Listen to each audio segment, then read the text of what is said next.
नमस्कार, मैं विद्या निकेतन के संचालक हरिशंकर यादव। ये मेरे कुछ 9th के छात्र एवं छात्रा हैं जो कि पिछले दिन डाइजेस्टिव सिस्टम काउंसिल का टेस्ट हुआ था बायोलॉजी में, पाचन तंत्र का। तो इनमें से 45 ऑब्जेक्टिव में किसी का 40 है, किसी का 42 है, किसी का 43 है। कहने का मतलब सबका 40 प्लस है। तो हम आज उन सबों से पाचन तंत्र के ऑब्जेक्टिव क्वेश्चन का हम ओरल लेंगे। और पहला क्वेश्चन हम पूछना चाहेंगे बुआ संतोषी आपसे। आप बताइए कि किसी व्यक्ति के पाचन तंत्र पूरा डाइजेस्टिव सिस्टम को जांचने के लिए है ना, जो किस यंत्र का जो है सो प्रयोग किया जाता है? इंडोस्कोप। क्या? इंडोस्कोप। एंडोस्कोप सही जवाब है। एंडोस्कोप से है ना पूरे हमारे डाइजेस्टिव सिस्टम को जैसे जांचा जाता है। जैसे मुंह में है ना पर एक स्कोप आता है, जैसे एक क्या बोलते हैं यंत्र आता है और इसमें कैमरा लगा रहता है, उसके बाद आमाशय पे छोड़ दिया जाता है, जिससे हमारे पूरा डाइजेस्टिव सिस्टम दिखता है। ठीक है, तू बताएगी बारे जो सेलुलोज का पाचन, प्रतिभा बताएगी सेलुलोज का पाचन कौन करता है?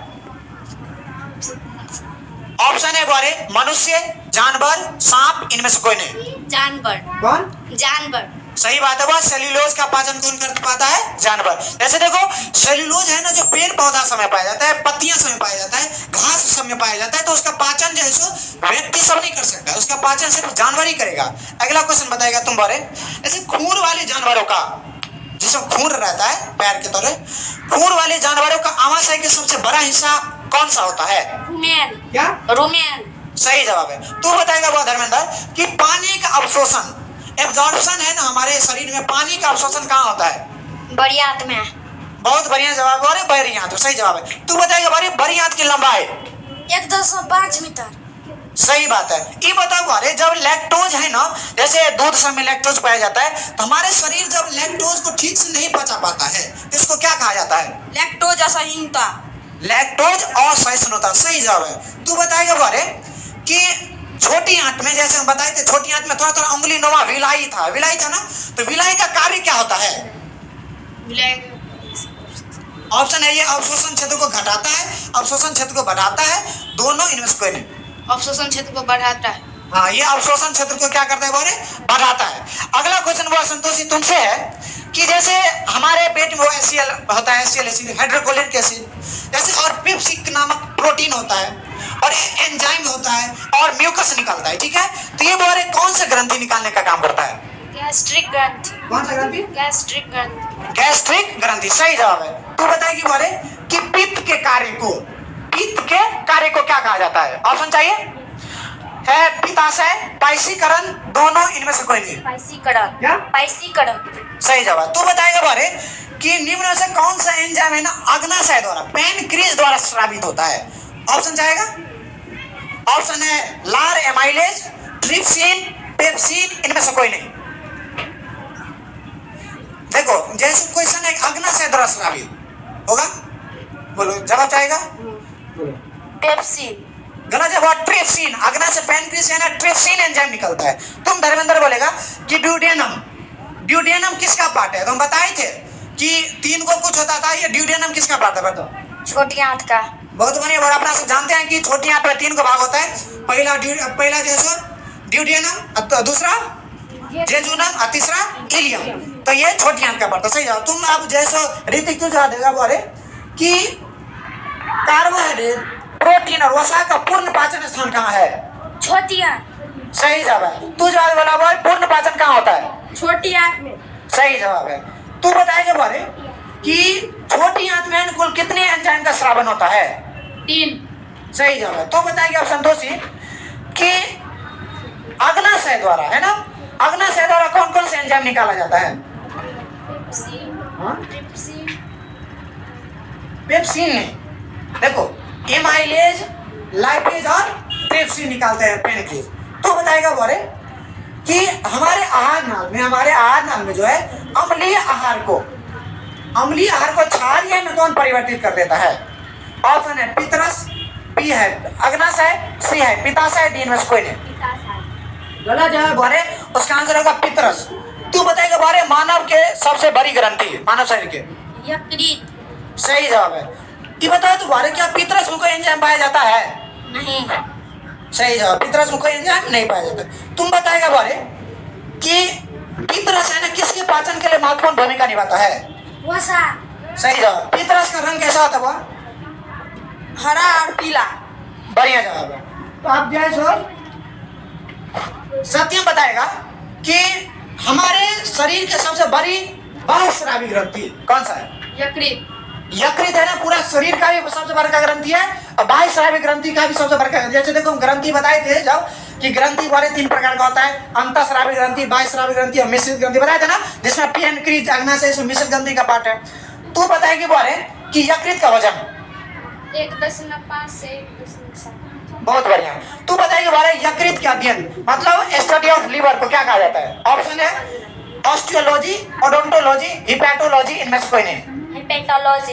हिपैटोलॉजी सही जवाब है। ये मतलब पितरस का रंग जो पीला और हरा होता है, इसमें पीला किसके कारण होता है? बिलिरुबिन। बहुत बढ़िया, बिलिरुबिन सही जवाब। ये बताओ बारे छोटी आंत की लंबाई? छोटी आंत की लंबाई 7.5 मीटर। सही जवाब है। जेजुलम किसका हिस्सा है? छोटी आंत। सही जवाब है। ये बताओ मनुष्य के अमाशय में कौन सा अंग पाया जाता है? हाइड्रोक्लोरिकम। बहुत बढ़िया बात। ये बताओ तो अमाशय में जब घाव हो जाता है, अमाशय में जब घाव अल्सर जिसे बोलते हैं, इस घाव का क्या नाम है? H pylori. H pylori. बहुत बढ़िया जवाब है। तुम बताएगी बारे कि अमाशय जैसे नियम से कौन अमाशय में बनने वाले प्रोटीन पाचक एंजाइम है? ऑप्शन है पेप्सिन, ट्रिप्सिन, दोनों, इनमें से कोई नहीं। क्या? सही जवाब है पेप्सिन। तुम बताएगी बारे कि पेट के अंदर जो हाइड्रोक्लोरिक अम्ल पाया जाता है उसका काम क्या है?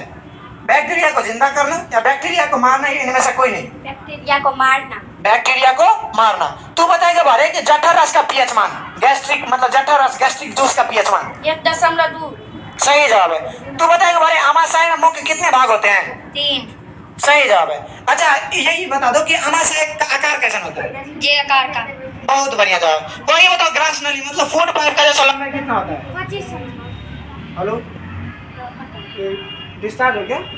अब ये बताओ बारे भोजन नली के दीवारों के जैसे यहाँ पे संकुंचन और प्रसरण को क्या कहा जाता है? कर्मकुंचन।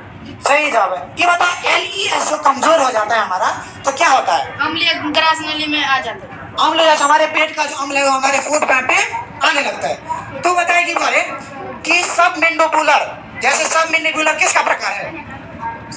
ऑप्शन है थायराइड ग्रंथि, गैस्ट्रिक ग्रंथि, लार ग्रंथि, यकृत। क्या?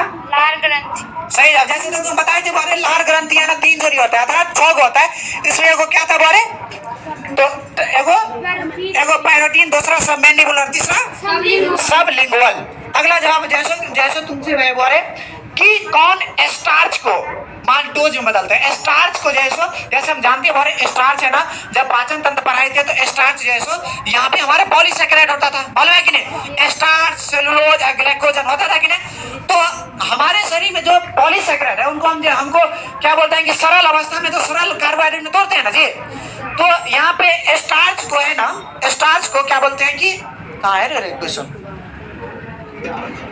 स्टार्च का है ना माल्टोज में कौन तोड़ता है? माल्टोज है यहाँ पे मोनोसैकेराइड है, यही ना? नहीं डाइसैकेराइड है। तो ये बताओ बारे कि स्टार्च को माल्टोज में कौन तोड़ता है? हेलो स्टार्ट हो गया।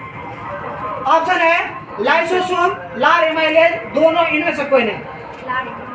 लार एमाइलेज सही जवाब है। ये बताओ बारे तू बताओ कि लार में कौन कौन से एंजाइम पाया जाता है?